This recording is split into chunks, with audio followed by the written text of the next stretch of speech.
We wanted the spacesuits to be very, very firmly based on existing spacesuit technology that people have seen and believe in. The spacesuit has a NASA aesthetic that's a little bit more modern, a little bit updated, as opposed to a slick sort of sci-fi aesthetic.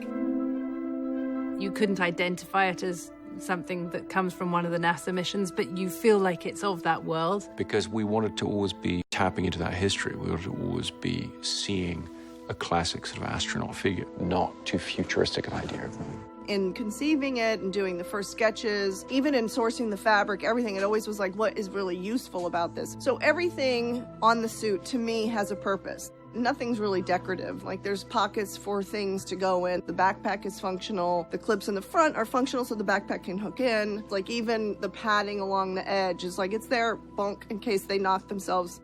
I constantly had to check myself on, you can't go too slick.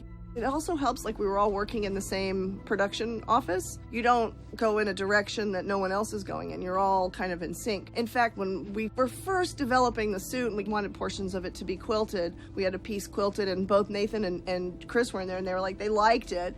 And Nathan was like, I want that on the set. It's all over the set. It makes the costume and the set tie in so well together.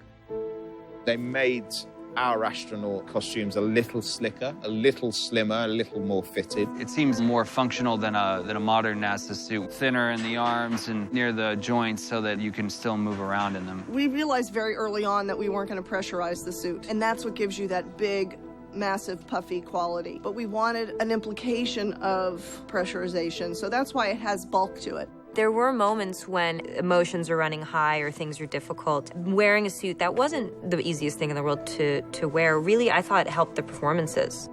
The first time I tried on the suit in my fitting, I was surprised by how heavy it was. These things weigh 30 to 35 pounds. It was heavy and it could get very, very hot, especially when you were strapped into the rigs that you had to wear for the zero-G stuff.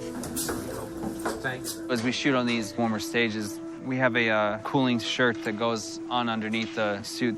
These fantastic undershirts that had tubes and you could put ice water through them to keep them cool. That's very similar to what the real astronauts wear. It can get hot.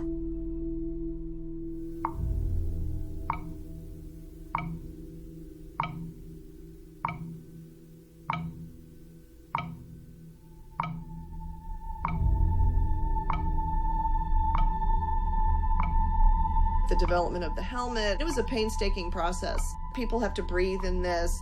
That's how the air goes into the helmet. There's a fan in the backpack, it goes up the tubes, and then air comes down in here so the actors can breathe.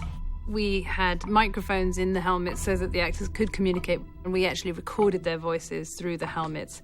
That worked extremely well, so that even when we were out in very challenging circumstances, you know, out on a glacier and huge winds and so forth, the actors could speak to each other very clearly, as they would be able to in real spacesuits. You hear everyone, and also if you're in the helmet, you can hear Chris give some direction in the ear, you know, and work that way.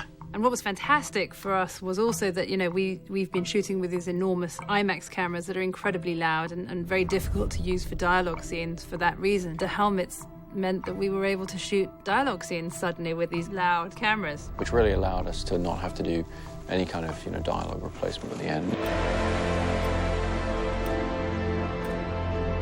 It was something you had to work really, really hard to be able to wear and not kind of fall over in or pass out in or any of those things. But as Matthew and I kept saying to each other, this is tough, but we look cool.